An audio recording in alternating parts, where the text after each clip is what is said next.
everybody, and welcome to the Ellen Show. So today we're going to kick it off with our viral video of the week. Oh my god. Oh my god. So that last video that you saw, that was a feral child that was raised by wolves, and today we have a special treat for you. Please welcome Nimnak from the Micmac tribe.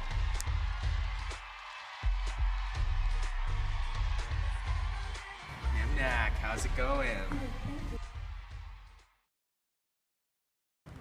Alright, so let's take a little quick look at your background information.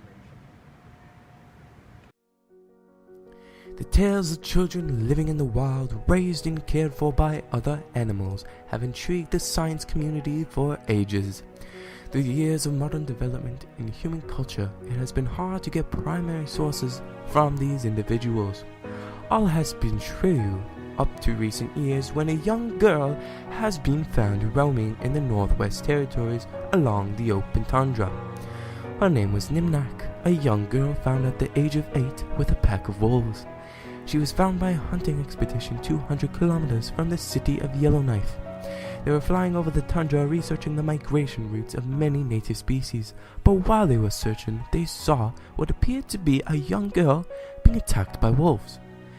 They quickly found the nearest open piece of field to land and went out looking for the girl. She was brought back to Yellowknife, where her first steps of experimentation began. She was able to talk and explained that she was abandoned at the age of 2 from her tribe, the Micmac. They fled the tundra due to a severe snowstorm and abandoned the child in one of the teepees. The next day, a pack of wolves searched the area looking for any food left over from the tribe, but stumbled upon a baby found in a parka, crawling on all fours. They then accepted the child into their tribe, where she would then spend the remainder of her 10 years as a wolf.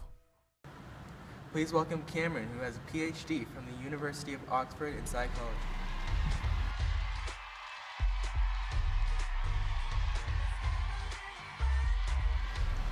Do you prefer living with animals or with humans? I like being human because I can communicate with other humans, and I have learned so much since I've been a wolf. Was there any shock switching from animal to human? Yes, my body did have trouble learning how to walk normally like a human. I also still do kind of walk differently, and I still have some features that are still like a wolf, but mentally it took me a long time to understand how humans act. Did you feel a strange connection with the foster parents or with the animal parents? I felt a much stronger bond with my animal parents, mainly because I grew up with them as I was a child. And with my foster parents, they're really nice to me and they teach me a lot of things, but I feel like they're not my real parents. How did you feel about hunting and killing other animals? As a wolf, I think it felt normal to hunt and kill other animals because my wolf family did it as well. Have you been diagnosed with any post-traumatic stress disorders? Yes, I do have PTSD, but it's very minor. I think what caused it was the fact that I was scared after I was rescued from the wolf family. Please welcome Geneva from the University of Cambridge with a PhD in sociology.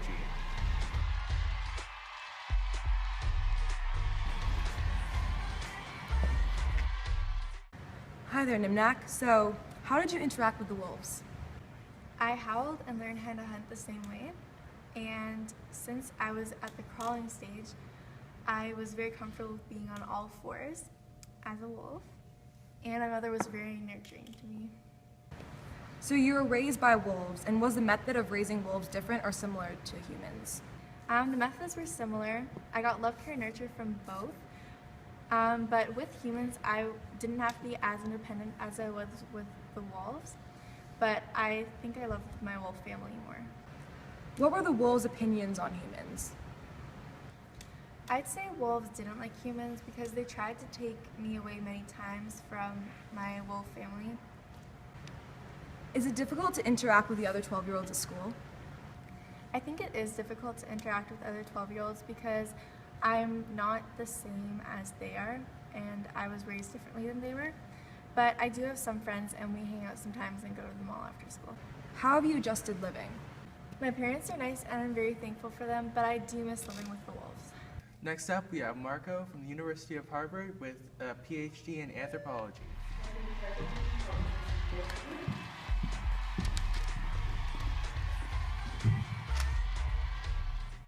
What types of rituals did the wolves celebrate? Yes, there were some rituals. When there was a full moon, we would howl at it to call our mother home. How did you communicate with the wolves? We communicated through howls and body language to distinguish whether we were happy or sad. Was it hard adapting to human society, and did you face any challenges? It was hard to adapt to human society because I was raised by wolves, so I wasn't brought up as a child with social media. Did the wolves have any spiritual beliefs?